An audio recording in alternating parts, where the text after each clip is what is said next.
BPL এর সেরা bowler হয়েও তানভীর ইসলামের ক্ষুধা মেটেনি এখনো। বাংলাদেশের ক্রিকেটের জন্য যে বড় কিছু করার স্বপ্ন দেখেন এই বাতে অর্থোডক্স।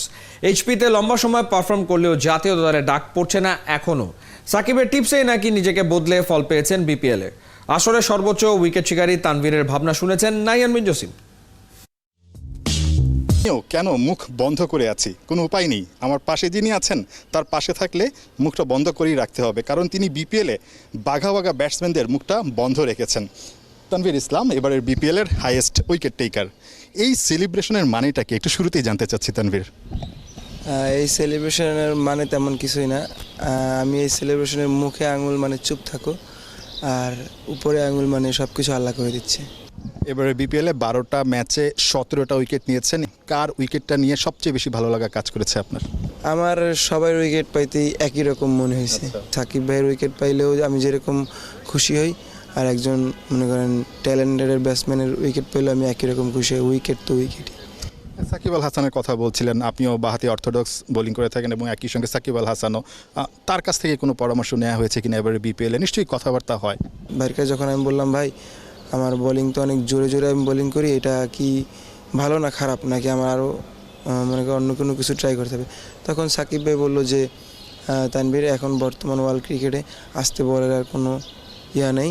তোমার জোরের উপরেই যা কিছু করলে জোরের উপরেই করতে হবে। তুমি বল টান করাইতে চাইলেও জোরের উপরে করাইতে হবে, বল আর্মার করতে হলেও জোরের উপরে করাইতে হবে। তারপর থেকে আমার আত্মবিশ্বাস অনেক বেড়ে গেছে যে না, আমি যখন জোরে বল করতে পারি তাহলে আমি জোরে বলই করবো, জোরের উপর দিয়ে সব কিছু ট্রাই করব। তানভীর ইসলাম নিজেকে কতটুকু প্রস্তুত মনে করছে এই মুহূর্তে? ন্যাশনাল টিমে যদি কল আসে সেই ক্ষেত্রে নিজেকে কতটুকু প্রস্তুত মনে করছে? আমি মনে করি আমি সবসময় প্রস্তুত, কিন্তু আমার সবসময় একটু খারাপ লাগে যে আমি বাংলাদেশের এসপি টিমে আমি লাস্ট 4 বছর পর্যন্ত ছিলাম, ক্যাম্প করছি। আমি এখন পর্যন্ত বাংলাদেশে কোনো কিছু দিতে পারিনি। মানে এই দিক থেকে যখন ভাবি যে আমার পিছনে বাংলাদেশ বিসিবি এত টাকা ইনভেস্ট করতেছে, কিন্তু করছে, আমি এখন পর্যন্ত কিছু করতে পারি নাই। মানে এই জিনিসটা যখন ভাবি তখন খারাপ লাগে যে না, আমার কিছু করতেই হবে বাংলাদেশ টিমের জন্য, যদি আমি সুযোগ পাই কখনো। এর মধ্যে কেউ কথা বলেছে কিনা টিম ম্যানেজমেন্টের কেউ, যে হ্যাঁ আমাদের বিবেচনায় আছেন আপনি, কিংবা আমরা চিন্তা করছি, এই ধরনের কোনো কথাবার্তা হয়েছে কিনা বা প্রস্তুত থাকতে বলা হয়েছে কিনা? হ্যাঁ, লাস্ট 2-1 বছর পর্যন্ত এই জিনিসটা আমি শুনতেছি। আমাকে অনেকেই বলছে যে প্রস্তুত থাকো, যে কোনো সময় তোমাকে ডাকা হবে। আমি আল্লাহর কাছে একটা জিনিসই বলি যে আল্লাহ এমন যেন না হয় যে ন্যাশনাল টিমে ঢোকার পরে 1-2টা ম্যাচ খেলার পরে বাদ পড়ে যাবে, এমন যদি না। এমন হইলে আমাকে তুমি ন্যাশনাল টিমে নিও না।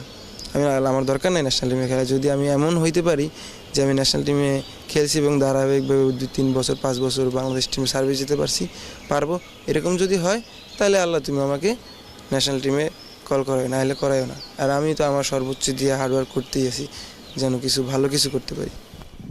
তানভীর ইসলাম লম্বা সময় ধরে একটা সুযোগের অপেক্ষায় আছেন ন্যাশনাল টিমের, এবং তার স্বপ্ন হচ্ছে যদি তিনি সুযোগ পান তিনি বাংলাদেশের ক্রিকেটকে লম্বা সময় ধরেই সার্ভ করতে চান। তার স্বপ্নটা নিশ্চয়ই খুব দ্রুতই পূরণ হতে যাচ্ছে। নাহিয়ান বিন জসিম, 71, ঢাকা।